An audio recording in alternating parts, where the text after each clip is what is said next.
حدثنا يحيى بن بكير قال حدثنا الليث عن عقيل عن ابن شهاب عن عروة بن الزبير عن عائشة أم المؤمنين أنها قالت أول ما بدأ به رسول الله صلى الله عليه وسلم من الوحي الرؤيا الصالحة في النوم، فكان لا يرى رؤيا إلا جاءت مثل فلق الصبح، ثم حبب إليه الخلاء، وكان يخلو بغار حراء فيتحنث فيه، وهو التعبد الليالي ذوات العدد قبل أن ينزع إلى أهله ويتزود لذلك، ثم يرجع إلى خديجة فيتزود لمثلها حتى جاءه الحق وهو في غار حراء، فجاءه الملك فقال اقرأ، قال ما أنا بقارئ، قال فأخذني فغطني حتى بلغ مني الجهد ثم أرسلني فقال اقرأ، قلت ما أنا بقارئ، فأخذني فغطني الثانية حتى بلغ مني الجهد ثم أرسلني فقال اقرأ، فقلت ما أنا بقارئ، فأخذني فغطني الثالثة ثم أرسلني فقال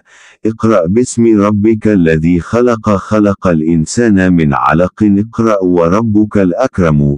فرجع بها رسول الله صلى الله عليه وسلم يرجف فؤاده، فدخل على خديجة بنت خويلد رضي الله عنها فقال زملوني زملوني، فزملوه حتى ذهب عنه الروع، فقال لخديجة وأخبرها الخبر لقد خشيت على نفسي، فقالت خديجة كلا والله ما يخزيك الله أبدا، إنك لتصل الرحم وتحمل الكل وتكسب المعدوم وتقري الضيف وتعين على نوائب الحق. فانطلقت به خديجة حتى أتت به ورقة بن نوفل بن أسد بن عبد العزى بن عم خديجة، وكان امرأ قد تنصر في الجاهلية، وكان يكتب الكتاب العبراني، فيكتب من الإنجيل بالعبرانية ما شاء له أن يكتب، وكان شيخا كبيرا قد عمي. فقالت له خديجة يا ابن عم اسمع من ابن أخيك، فقال له ورقة يا ابن أخي ماذا ترى، فأخبره رسول الله صلى الله عليه وسلم خبر ما رأى، فقال له ورقة هذا الناموس الذي نزل الله على موسى، يا ليتني فيها جذعا، ليتني أكون حيا إذ يخرجك قومك. فقال رسول الله صلى الله عليه وسلم أو مخرجيهم؟ قال نعم، لم يأت رجل قط بمثل ما جئت به إلا عودي، وإن يدركني يومك أنصرك نصرا مؤزرا. ثم لم ينشب ورقة أن توفي وفتر الوحي. قال ابن شهاب وأخبرني أبو سلمة بن عبد الرحمن أن جابر بن عبد الله الأنصاري قال وهو يحدث عن فترة الوحي، فقال في حديثه بين أنا أمشي إذ سمعت صوتا من السماء فرفعت بصري فإذا الملك الذي جاءني بحراء جالس على كرسي بين السماء والأرض، فرعبت منه فرجعت فقلت زملوني زملوني، فأنزل الله تعالى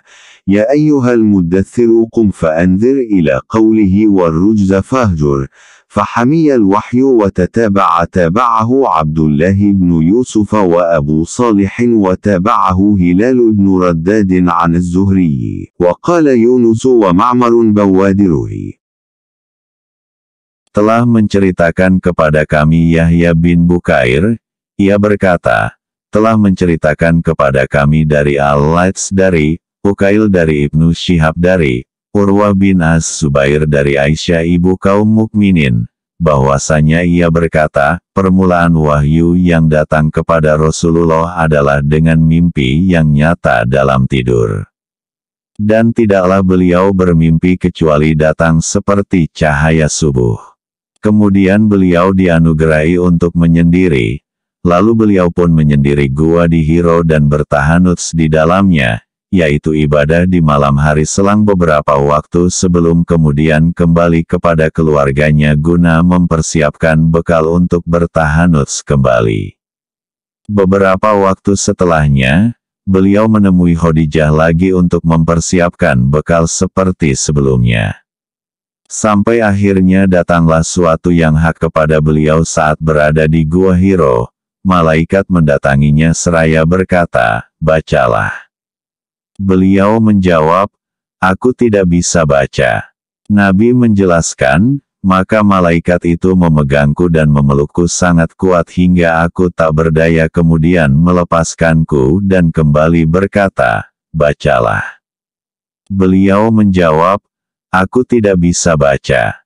Malaikat itu memegangku kembali dan memelukku untuk kedua kalinya dengan sangat kuat hingga aku tak berdaya, lalu melepaskanku dan kembali berkata, "Bacalah."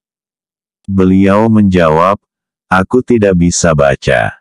Kemudian malaikat itu memegangku kembali dan memelukku untuk ketiga kalinya dengan sangat kuat hingga aku tak berdaya, lalu melepaskanku seraya berkata, "Bacalah dengan menyebut nama Tuhanmu yang menciptakan. Dia telah menciptakan manusia dari segumpal darah. Bacalah, dan Tuhanmulah yang Maha Pemurah." Kemudian Nabi pulang menemui Khadijah binti Khuwailid dalam keadaan gelisah dan sangat ketakutan. Beliau bersabda, "Selimuti aku, selimuti aku."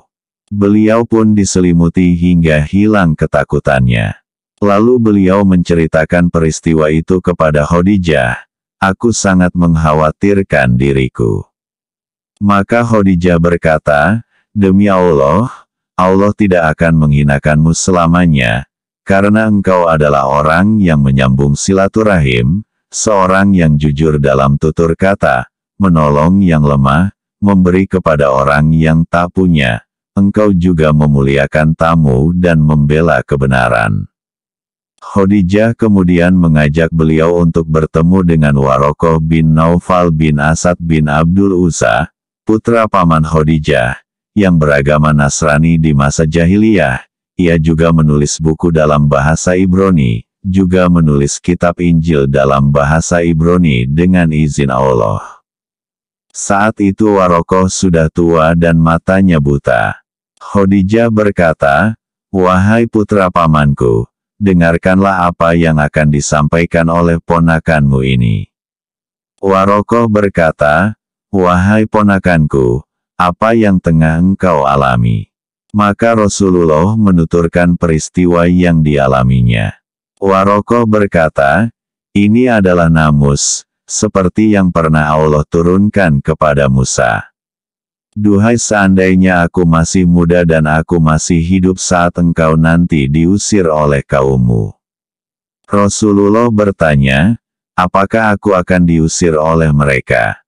Warokoh menjawab, "Iya, karena tidak ada satu orang pun yang datang dengan membawa seperti apa yang engkau bawa ini kecuali akan dimusuhi.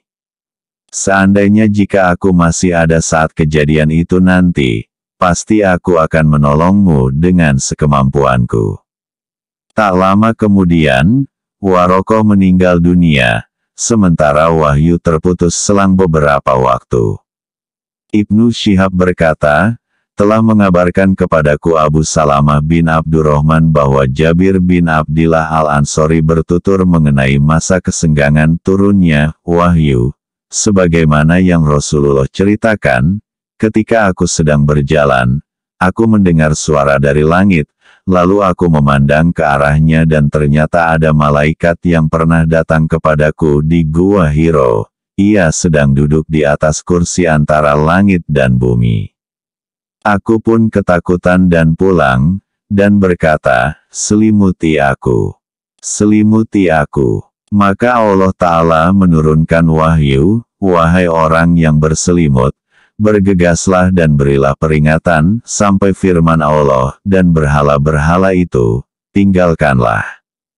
Sejak saat itu wahyu terus-menerus turun berkesinambungan.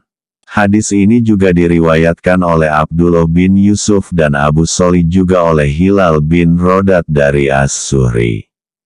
Dan Yunus berkata, dan Mamar menyepakati bahwa ia mendapatkannya dari As-Suhri.